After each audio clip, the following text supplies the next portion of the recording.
Welcome back to Beyond Classified. Tonight, my guest is Jonny Enoch. He is a clinical hypnotherapist, esoteric researcher, and writer that has been researching extraterrestrial phenomenon and esoteric subjects for over 20 years. After witnessing a series of unexplainable events while growing up, his search for answers has led him on adventures all over the world. His work demonstrates that we have been visited by advanced civilizations all throughout human history and that we are a hybrid species. Jonny, welcome back. How are you doing? I'm good, Chris. Thanks so much for having me back on the show. It's always great to see you. And I think the show is just getting better and better all the time. I think everybody just needs to keep tuning in. Thank you so much, man. It's great talking to you. We haven't spoken in over almost a year. I think last time we spoke was in early 2020, and we really didn't know the complete scope of the direction we were headed and what we were looking at. And now when you look at the strange new world we live in, people are wearing masks every day. Oh, and by the way, UFOs and aliens are real. So we've got so much to talk about, including, some of the things that you're going to be involved with soon. You're going to be doing a new tour of Egypt, which is going to be amazing. You've got some psychic workshops coming up. We're also going to be discussing a little bit of secrets of the Sphinx, some of the psychic sciences. But before we get to any of that, I'd really love to get your thoughts on what has happened the past year and the possible direction that we're headed in right now.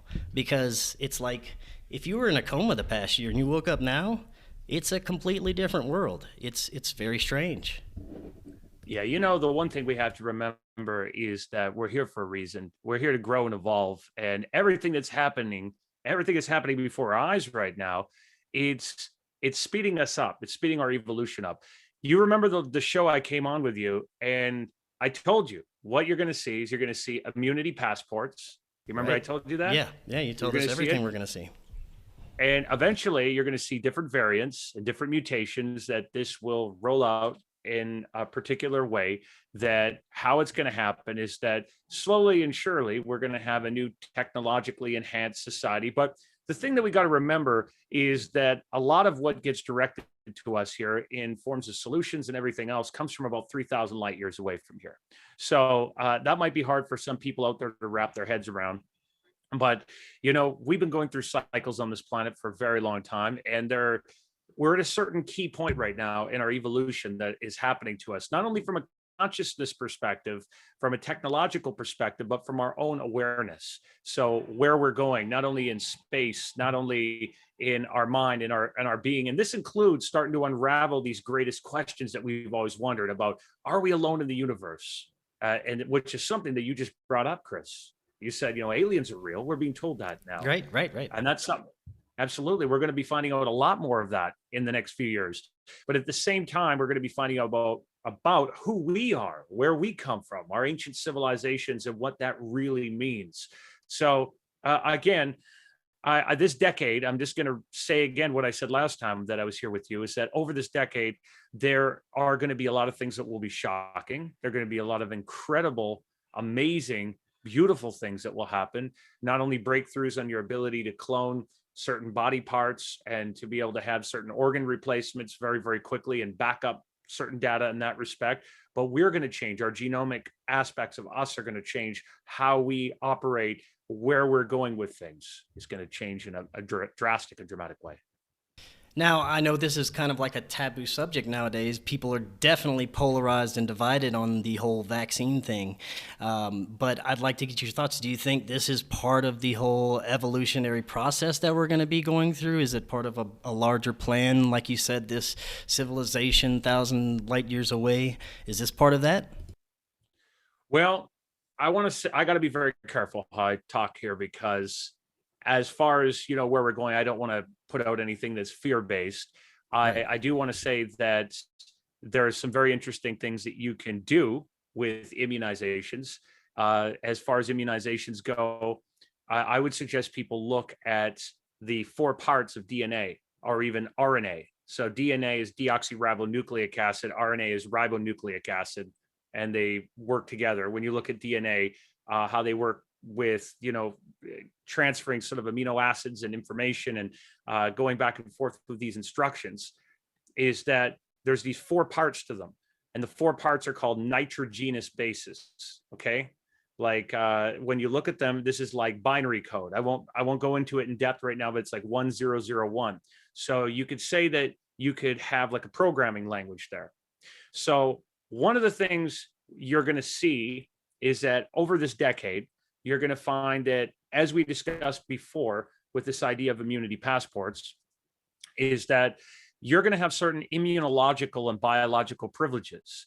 And with these immunological and biological privileges, you might find that due to the variants that are going to continue to show up in the near future, that there's certain parts of the world that have a very specific variant that is in one area regionally specific, geographically specific even. So you might find in your immunity passport that you might have privileges to travel or move or work within zones A and B. And then you might find that if you're someone really important, you'll have zones A, B, and C. If you're a dignitary or a governmental person or something on those lines, right? So here is a projection, just call it a lucky guess, of how this will work, is that in the very near future, as we discussed before, going to the store, even going to the store to buy some milk, is going to be contingent on your immunity passport, which in the very near future will be tied to your digital identification. This will move very, very quickly, not only as we move over to digital currencies that will be blockchain based in the near future. And again, just call this a lucky guess again, is that what will happen is that your immunity passports and everything will move at first over to this digital identification system, which at first will just entail, your debit cards, your charge cards, those sort of things. And then very quickly, we're going to move into other means for this, which will include not only transdermal tattoos, but the key here will be biometric and biosynthetic. So what I mean by that is that, let's say in the near future, this program gets fast forwarded, and I'm saying this even in the next few months. What's going to happen is that, let's say you want to go on a holiday.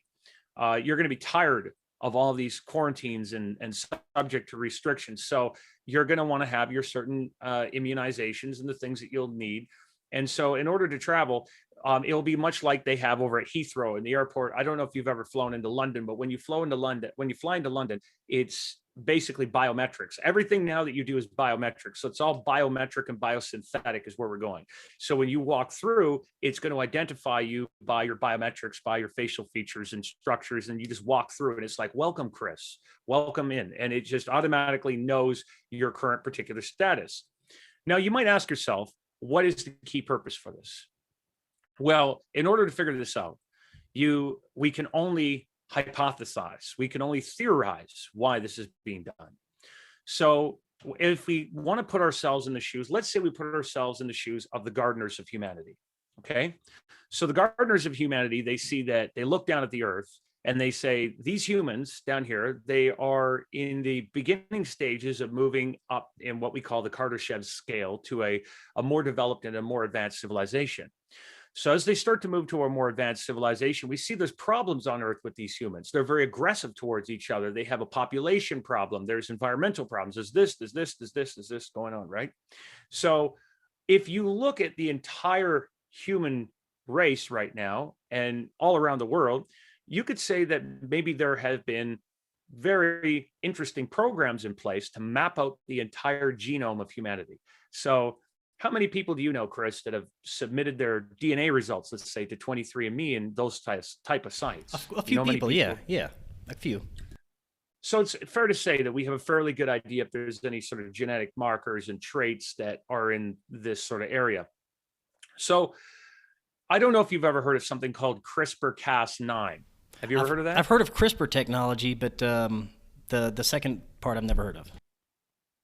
So imagine you could reprogram DNA like a operating system or like a programming language. So you use computer imaging. So you would use this computer imaging and you would go through it and use sugar carriers and whatnot. You can do all kinds of really incredible things. But let's say, what if you had the ability to turn off this animalistic, barbaric, barbarous, over-aggressive trait that caused violence and these sort of things? What if you could turn that off?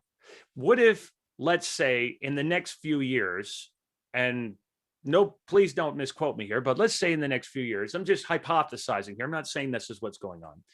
But what if you could turn off the ability for people to reproduce at will? Let's say you had mass sterility and infertility. If you heard the story about the grays, the little gray extraterrestrials, one of the reasons we're always told that they're doing these abductions of human beings is because they've lost their ability to reproduce. And they've gone so far into the future, they've gone back in some cases. And there's all different kinds of grays out there and all different kinds of stories we have about that. But let's say that there was a way to change the genome, the entire genome, over a decade-long biological program. And let's say that this entailed all sorts of different installations. And in order to make this go through and to restructure things into a different sort of world, there was something in place that kept going. Now, I'm just saying that there's a lot more that could be going on here when you fill in the blanks, but this what's happening right now is something that is going to be carefully moving forward and evolving. And it's something that at the end of the day, I think in order for us not to get overwhelmed into fear and freaked out about it, we have to go back to nature. We have to go back and get in tune with ourselves and really realize who we are as spiritual beings so that we don't get caught up in that worry and that stress, you know. Yeah, definitely. That can be stressful. So ultimately, I mean, this is being under the guidance of this highly intelligent race, and so ultimately they're trying to evolve us, you would say, over a period of time. Now, there's going to be a lot of people out there that they might not like that position, and I'm throwing out a theory here. So people out there that hear this, they might think that I'm endorsing these ideas. I'm not. I'm theorizing here. I want to say that at the highest levels around our world, the highest levels of government, even, that they work in unison together. That there are other things going on this planet that are so beyond human comprehension that the average person has no idea what's going on, and that there are plans in the works that to evolve us as we move into the future. That there's dates that we will reach that are going to be absolutely magnificent for the human family, like the year 2045. There's going to be so much that happens even over this decade by 2030. I would say that there are definite examples we have all through our ancient histories of very advanced civilizations and even records that they talk about other groups that got involved, like in the Sumerian kings lists and others. They said that this is when the kings descended from upon heaven. Of, like, we've heard the stories of the Anunnaki, which many people are very familiar with. Our whole Bible is filled with these sort of stories about the Elohim and different groups that were interacting with us and getting involved. So I think the whole time we've been a genetic experiment, and this experiment is going forward in such ways, but we absolutely can't get caught up in that. The idea is that this evolution that we're all a part of, it's happening right now, even before our eyes. And people always ask me, am I going to take a vaccine? I'm sure they ask you the same thing. And for me, I have to continue doing my work, my research, and going around the world. So I'm like anyone out there, looking at what's in each of these, what are their constituents, what do they do to us. Most certainly, there's a few options on the market right now, but I personally believe that you're going to see hundreds of these. I don't think that it's just going to be 3 or 4 like right now. Right. Yeah. And I think, the only way that we're going to tell is, like you said, just kind of relax, get in touch with yourself, back to nature, and, watch what happens and make your own decisions as they unfold based on, your gut feeling and what you think is right. I think that's the only thing we can do. Yes.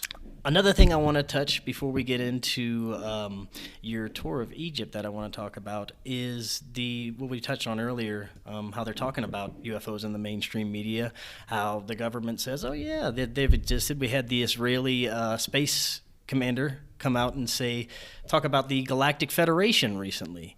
So this is very interesting. Do you think this is part of a preparation process, just preparing us for, hey, yeah, extraterrestrials are real and you're going to find out soon enough? Absolutely. There's a lot more of that going on. There will be. This is a very real and important subject. As you know, I mean, you've been out at the UFO MegaCon event with us, and you've heard people from all different backgrounds talking about the importance of this subject. And we're going to find more and more proof of this being coming out over this decade. And in the 2030s, it's going to be a matter of fact. This is a subject that is very real. I have spoken to people in incredibly high positions, not only the former Canadian Defense Minister of Canada, I've talked to people in very privileged positions, and they've told me of their interactions, and I've had my own interactions. And, I can tell you right now that this is happening all around us, whether people want to believe it or not. It's going to be like one of those things that eventually you're going to have no choice. It's going to be in your face. With the extraterrestrial thing, though, that's another reason why our society is being changed. We're being prepped. We're going through some dramatic changes. We have to change. And I mean, some of these things are not easy to go through right now. They really are not. But that's why shows like this and what you do are so important. That's why your listeners are so important. People that do research these things. Many of you that are watching this right now, you're so very important, because in the future, people are going to need answers. They're going to want to know, hey, what's going on? This thing is real. This is happening. Definitely. And speaking of getting answers, I think a great place to start is our ancient past. And you are doing another tour of Egypt this year. Tell us about that. When is that going to be? Well, thank you very much for asking. And this is something that, oh my God, I got to tell you, Chris, when you're booking a tour like this in the middle of 2021, that's when you're putting something together. No, it's not always easy, because you're dealing with all these different travel restrictions out there and people talking about these things. But I have my ear to the pulse of things. I have a lot of people that I know that are not only involved in places in Egypt in this travel vicinity, but also I know people that work in the airlines industry in not only the UK, in Canada, in the United States, people that tell me things. They give me all sorts of briefings and ideas about what's going on. And that includes what we were talking about earlier with immunity passports and everything like that. These are all a big part of this, as well as this year, it's all about variants. So the dates that we have chosen for this tour, which is coming up, it's called the Return of the Kepler Cycle Tour. And the date is, of course, on there, June 18th.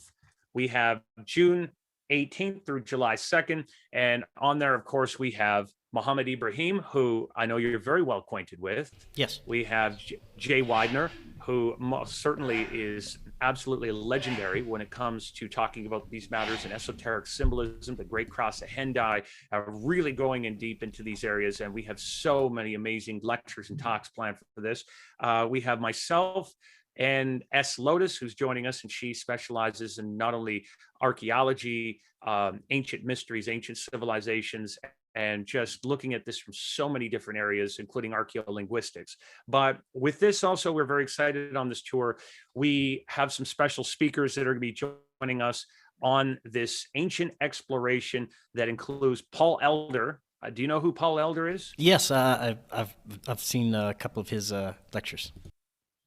Yes, no, he's amazing. He's the instructor at the Monroe Institute that he teaches remote viewing. So he's absolutely exceptional at remote viewing. And of course, he's going to do Q&A. He's going to be talking about remote viewing. We have Jason, another guy with us, who is going to be doing these deeper meditations, remote viewing activations. And of course, my friends Daniel Brinkley, the famous NDE survivor, and Jordan Maxwell, all are going to be sharing and interacting with our group this way. And that's not only exciting, but Chris, here is the most exciting thing for me. On this tour that we've arranged, and why we felt it was so important to go forward this year. And we got a lot of great people that are coming with us. A lot of people signed up already. But why we're going forward is the permissions we have are so unbelievable. The places we're going. And we have, Muhammad has amazing connections with the Ministry of Antiquities and the different groups there, that not only do we have exclusive permissions, not only to go in the Great Pyramid and explore that for a few hours all to ourselves, as we always do. We have the Sphinx enclosure. We're going to other places that nobody's going to look at normally, that is so highly esoteric, that is so beautiful. We're doing it during a very secret solstice alignment, which is fulfilled with a lot of ancient energies. I feel that this is going to be an amazing trip.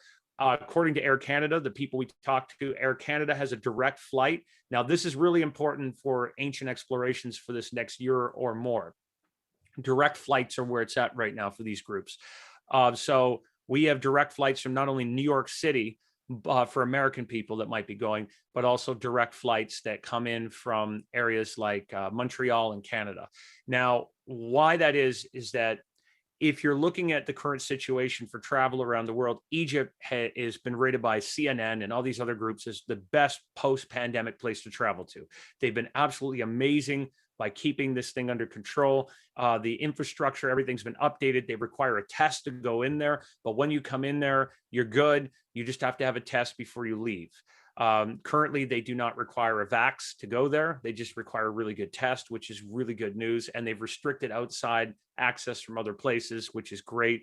For most European places, it's the same story. But when we go there, the level of the quality of places, the quality of access we have is just like I've never seen before in my life. And because of the lower travel profile this year, we were able to bring the price down so low. So again, Chris, for the people who might be watching this that are joining us this year, and there's people coming to Egypt right now. They're having an amazing time in Egypt right now. This is just they're really enjoying it themselves over there. Everything is great over there. But our tour information obviously can be in your description, or people can go to returnofthekephercycle.com. Definitely. And man, not only being in Egypt and seeing these amazing sights, but the education you're going to get with these people that you're going to have with you, like Jordan Maxwell, Jay Widener, I mean, Muhammad Abraham, that's going to be phenomenal. What you're going to learn there. And Jordan's going to be out there. That's amazing. How is he doing? Well, here's the thing. Jordan Maxwell, he is getting along. He said to say hi to you, Chris. Oh, awesome. Tell him I said hello. Yes. Yeah, no, That's definitely. He loves coming on your show and loves doing these talks. But no, he's coming along. His health has been, picking back up slowly. It wasn't doing so well there. He had some heart attacks and some strokes. And anybody out there who is interested in the work of Jordan Maxwell, as always, we recommend you go to jordanmaxwellshow.com. Yes, definitely. I just posted an older interview on Rokfin, which this is going to be going up with Jordan the other day. I came across it and had to repost it. So, yeah, definitely. You don't want to miss that. You're going to get, man, so much you're going to get. And where are you going to be going? You're going to be going to the Great Pyramid, the Sphinx. Oh yeah, well, thanks so much for asking. Yeah. We are going to some incredible places. We are not only going to the Giza Plateau, which includes the Great Pyramid, the Sphinx enclosure, and we always have a lot of surprises in between that you're never going to get in other tours, just never going to see.